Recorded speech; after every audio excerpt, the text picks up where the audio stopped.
Pertama-tama, saya mau mengucapkan selamat Hari Raya Idul Adha pada kalian semua bagi yang merayakannya. Saya yakin di hari raya ini karena itu pasti semuanya bahagia, bisa kumpul sama keluarga, bagi yang ngumpul ya, bisa makan daging kurban dan sebagainya. Tapi ingat ya, di samping dari kebahagiaan dari segi sisi budaya itu, kalau kita lihat dari segi sisi ekonomi, kita tuh di hari raya ini itu sebenarnya resah, merasa dirugikan. Kenapa bisa begitu ya? Makanya mari kita bahas semuanya di video kali ini.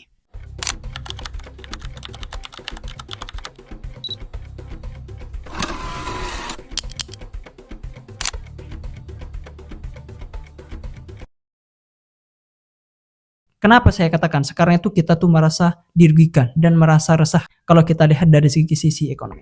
Karena gini ya, setiap kali Idul Adha itu datang, negara kita itu seolah-olah punya kebiasaan tahunan, yaitu ya membeli sapi dalam jumlah yang sangat besar dari Australia dan India. Tujuannya ya untuk memenuhi kebutuhan kurban. Yang otomatis ketika kita impor dari luar negeri, otomatis sapi yang diimpor itu nanti biasanya murah-murah. Ketika sapi-sapi yang diimpor ini murah-murah, maka peternak lokal itu sulit untuk menyaingi dari sapi yang dari impor ini. Jadi di hari raya ini kalau dari sisi ekonomi ini kayak kurang-kurang bagus lah. Padahal kalau kita lihat ya, secara geografis dan iklim, Indonesia sebenarnya punya lahan yang sangat luas dan subur, terutama di wilayah timur seperti kayak Nusa Tenggara Timur, Sulawesi Selatan, dan sebagian Kalimantan yang sangat cocok untuk peternakan sapi skala besar. Tapi anehnya, potensi ini seperti kayak dibiarkan tidur. Pemerintah seolah-olah lebih nyaman membuka keran impor daripada serius untuk mengembangkan industri peternakan dalam negeri. Pertanyaannya sekarang, kenapa bisa begitu? Karena gini, kalau kita mau jujur ya, ini bukan sekedar soal efisiensi lagi. Ini sudah masuk ke wilayah desain kebijakan yang memang cenderung pro impor. Harga sapi dari luar itu lebih murah karena disubsidi oleh negara asal, toh dari Australia dan India. Nah, di sisi lain, peternak lokal kita itu dibiarkan bertarung di pasar bebas tanpa perlindungan yang memadai. Akhirnya nanti ketika musim kurban datang, maka konsumen itu lebih memilih sapi impor karena harganya lebih bersaing dan kualitas sapinya itu bagus. Dan peternak lokal ya cuman bisa gigi jari nantinya. Padahal bukankah seharusnya momen besar seperti kayak Idul Adha ini bisa jadi peluang emas untuk menggerakkan ekonomi rakyat dari sektor peternakan lokal itu sendiri. Dan yang bikin saya tuh mengganggu ya, kebiasaan impor ini itu sudah seperti kayak candu lagi. Setiap tahun kita tuh makin bergantung, makin tak berdaya, bahkan dalam skenario ekstrim. Jika negara eksportir seperti Australia ini tiba-tiba menghentikan pengiriman sapi nantinya, karena alasan politik, diplomatik, atau karantina dan sebagainya, Indonesia ini bisa kelabakan.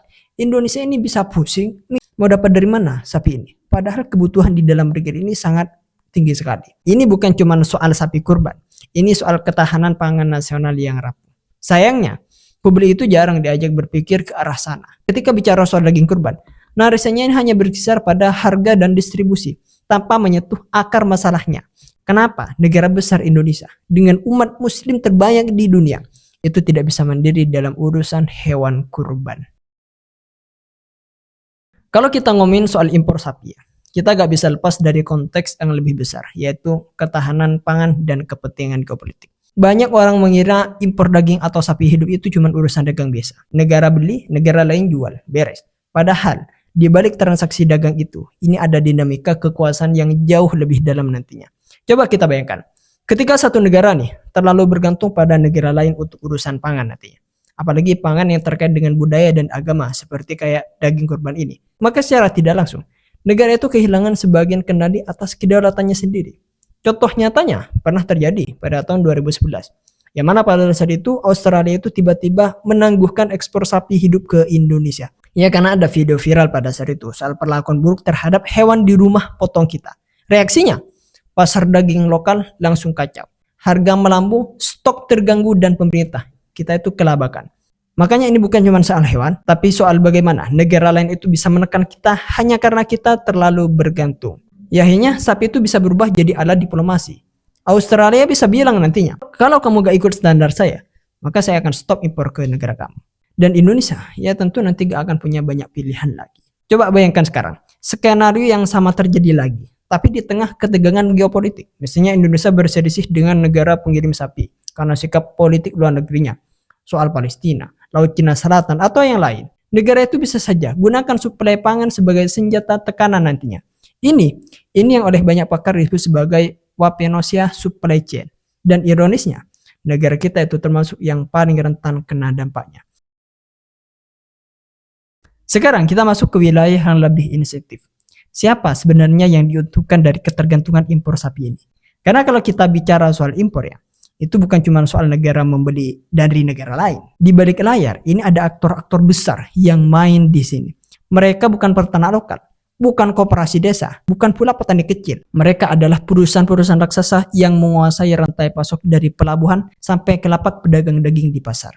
Ternyata ketika saya menganalisa ada di dalam ya, bisnis impor sapi dan daging ini sebenarnya sudah lama dikenal sebagai ladang basah. Keuntungannya besar, resikonya kecil, dan pasarnya itu stabil, terutama menjelang Idul Adha nantinya. Jadi banyak dari pemain utama di sektor ini tuh punya kedekatan dengan kekuasaan. Ini bukan menjadi rahasia lagi bahwa beberapa importir daging terbesar ini adalah bagian dari jaringan oligarki bisnis politik.